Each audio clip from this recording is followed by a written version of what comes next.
Hey, what's happening? This is Eric J. Olson coming at you live on the socials. So what we're doing today is a live broadcast in real time for the journey to $100 million. We don't go live that often for Journey, but what we're doing here is a live interview with one of our newest employees. I'll bring him on in a second to really kind of introduce him to the world, introduce him to you, and discuss the thing that he does. Now, this person is an SEO strategist. So just to kind of like tee it up a little bit, he works on SEO, search engine optimization. So that's all about in Google. When you search for something, you have a lot of different results that come back. Some of them are paid and some of them are not paid. The ones that are not paid, that comes from any search engine optimization work that is done by you or by someone that you hire, a company like Array Digital. So this is what he works on day in and day out. It's incredibly important because it's an investment in your company. It's an investment in lead generation. And it's one of those things that if you don't invest in it, then your competitors probably are, and you're just not going to be found in Google. And if you can't be found in Google, then you can't be found these days. Unfortunately, there's a lot of competition, but you can break through if you apply the right principles, which is what we'll talk about a little bit here today. So let me bring in my guest, which, by the way, this will become an episode for the Journey to $100 Million podcast. Our newest employee here, one of our newer employees, is Darby. What is up, Darby? How's it going? Thank you for having me. Hey, man, thanks for being here. I appreciate it. So tell us a little bit about yourself, Darby. Who are you and where are you from? Yeah, of course. So, like you said, I'm an SEO strategist here at Array. I'm from Minnesota. And basically, what I do is I take business owners' websites from just a website with pages and articles to a website with pages and articles that rank at the top of Google. So that's the gist of what I do through various SEO tactics and strategies. But Yeah. Cool, man. How long have you been doing that for?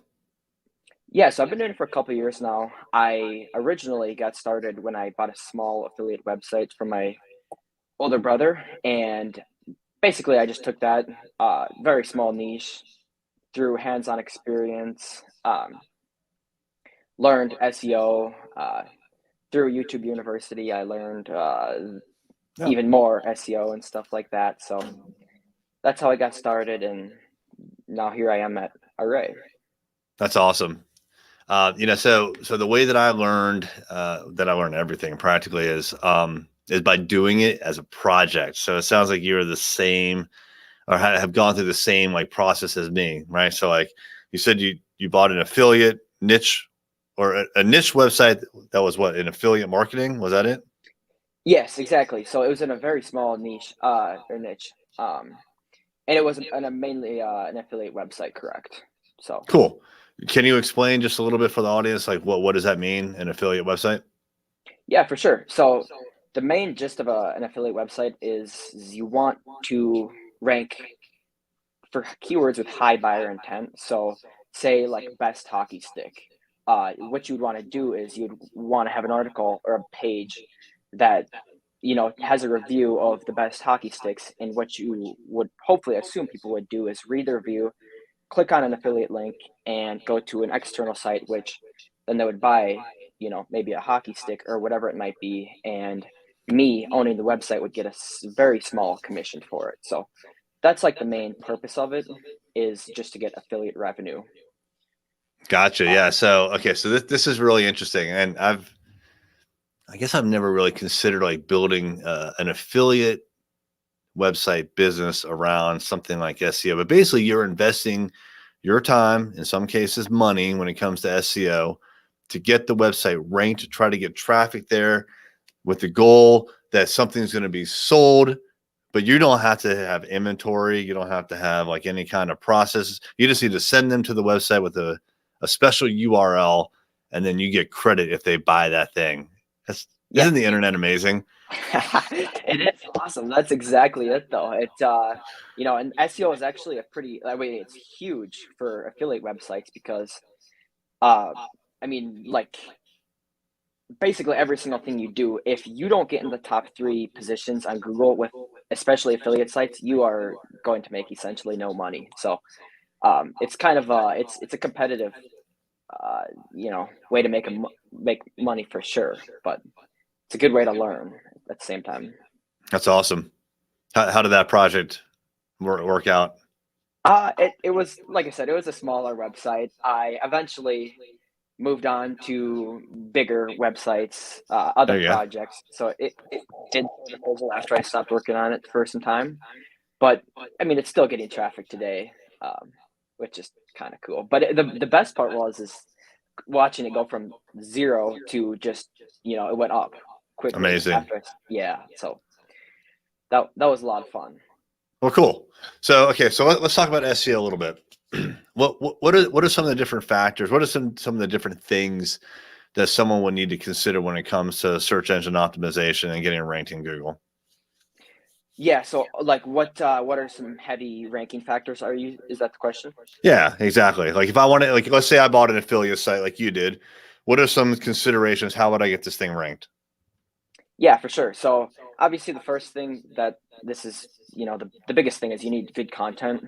If you can get content that ranks or answers a question really good, Google is likely to give you a chance.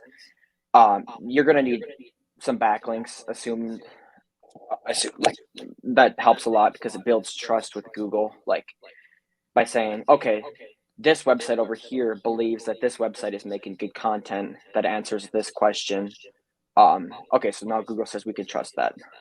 Other things that have a huge impact, I would say, would be just on-site trustworthiness, right? So do you have an authorship? Do you have internal linking silos built where Google can say, okay, I have 5 articles about hockey sticks for this example. Okay, so you have an internal linking silo with hockey sticks, like Mm-hmm. what to do if you break a hockey stick, or how to tape a hockey stick, or similar questions. And when you interlink all of those, Google finally says, okay, we trust you to answer questions about hockey sticks. So in my opinion, internal linking is huge, but there's a lot of other factors that go into SEO. I mean, there is literally probably thousands of ranking factors, but those are a couple of the bigger ones, Yeah. in my opinion.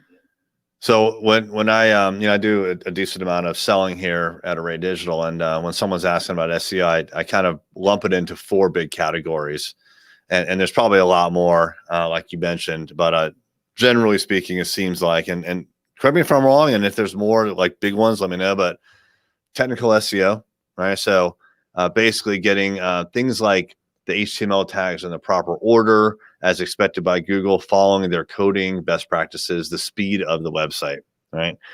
You've got on-page optimization, the internal linking like you were talking about, content. You have to have really good content with the keywords, but not too many times, right? So you need to know what you're doing when it comes to creating content, but you need the words on the page that Google can suck in and then can use in this algorithm, and then the backlinks.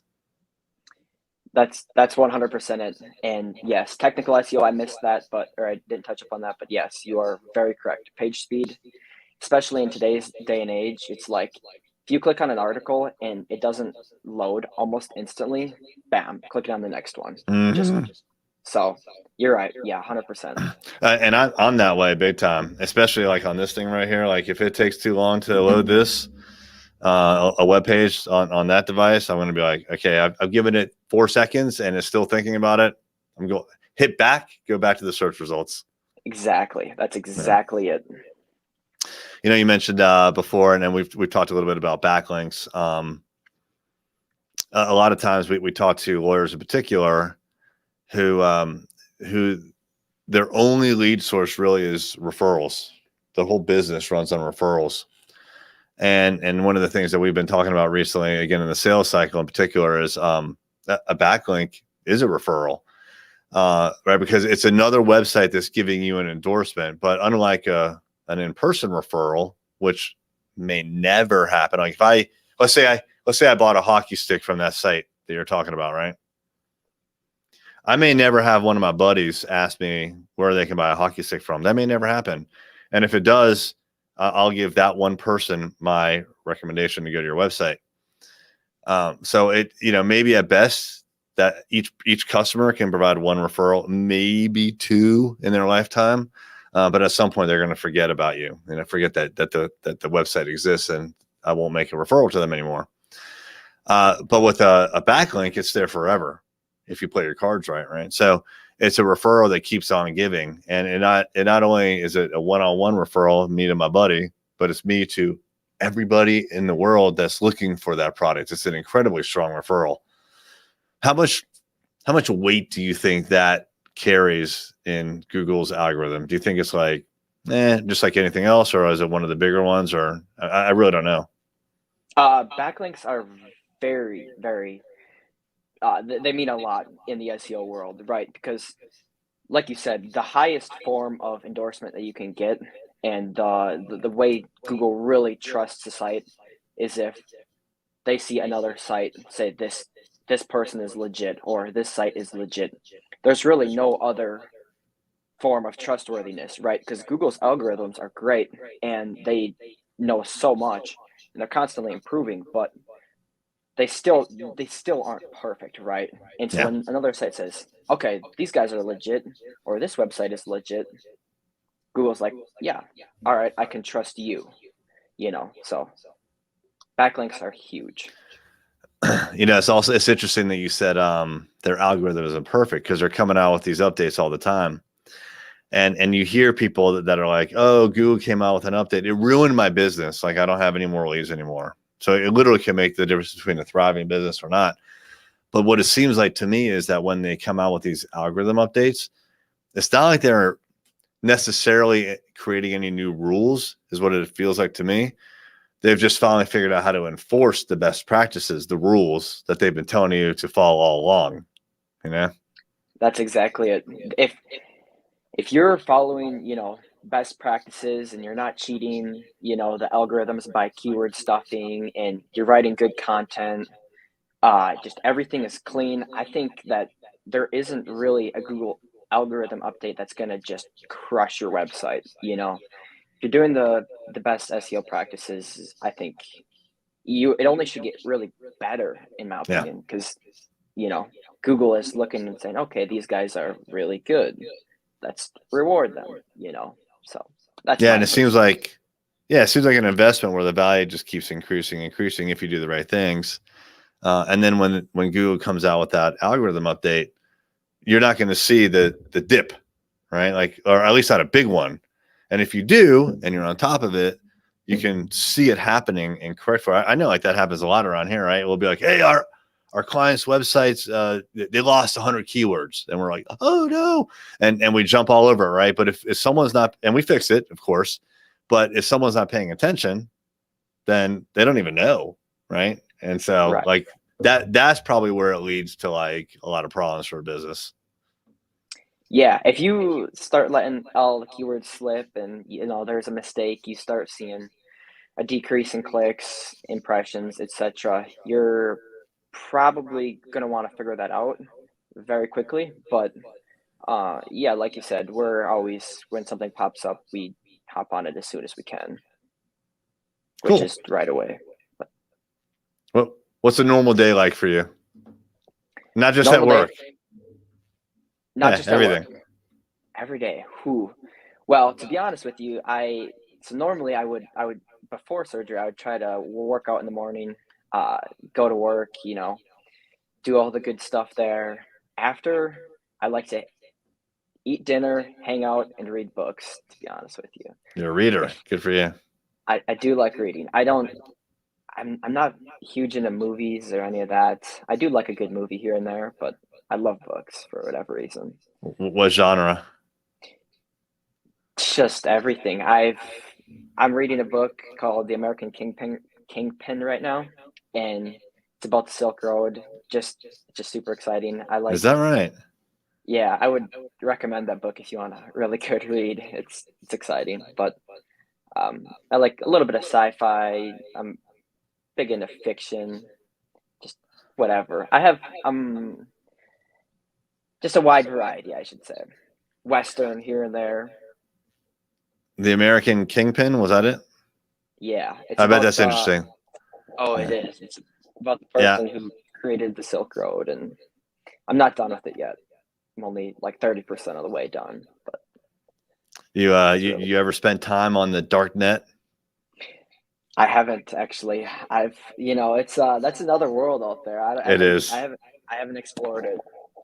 Um, so this is way off topic, but since you mentioned Silk Road, so for those that aren't familiar with Silk Road, it was a website where on the dark net where you could buy and sell anything, drugs, weapons, probably some legal stuff too, but it was really meant for illegal stuff, and it eventually got taken down by the government. There's a movie, there's something on Netflix, I believe it is. Some sort of a series or like a mini series or a movie that explains it. There's a lot of content out there about it, but about 2 years ago, maybe 3 years ago, I was like, this dark net thing, like I need to go to it, and I thought it was going to be like something you log into, like now you're in like this walled garden that's called the dark net, and now I was surprised. It's all around us. You can't see it normally, right? So you have to have like a special application. But I was on my phone, different phone, sitting by my pool, and I was there for like 4 or 5 hours because I was like, "Whoa, what is this? What is that?" And it's quite interesting. It's like going back about 15 years, maybe 20 years on the internet. Everything's like rudimentary, and it's pretty neat. Like, but I was also scared that like I was gonna get a knock on the door from the CIA or the FBI or someone, Yeah, there's always that like, okay, well, I don't want anybody beating down my door, because I'm exploring this world. Yeah. I didn't buy anything. I didn't sell anything. I was just observing. It's not illegal. But that is really cool. Yeah. Neat. That's neat that you're, I'm going to check that out. I'll check that out right after this. Cool. Thanks for the tip. Of course. Well, sweet, bud. Hey, I am really excited that you're here.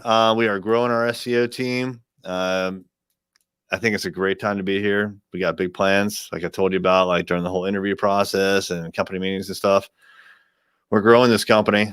The name of this podcast is Journey to $100 Million, and everything that we're building is to build up a big company, $100 million, pretty big company, but really it's all about endless opportunity. That's the whole goal here, is endless opportunity for our employees, for our families, for our clients. It ain't going to happen for many, many years. So that there's a whole lot of opportunities ahead of you, Darby. So I appreciate you being here, man. Thanks. Well, thank you for having me, and I'm excited to keep rolling. Cool, man. All right, everybody. You can check out episodes like this at our website, journeyto100million.com. And if you're listening right now, I always appreciate you being part of our audience. Hit me up on Instagram at eric.j.olson. That's ERIK.J.Olson. And I'm always looking for suggestions on what I can talk about in my solo episodes. So, all right, Darby. See you, bud. See ya.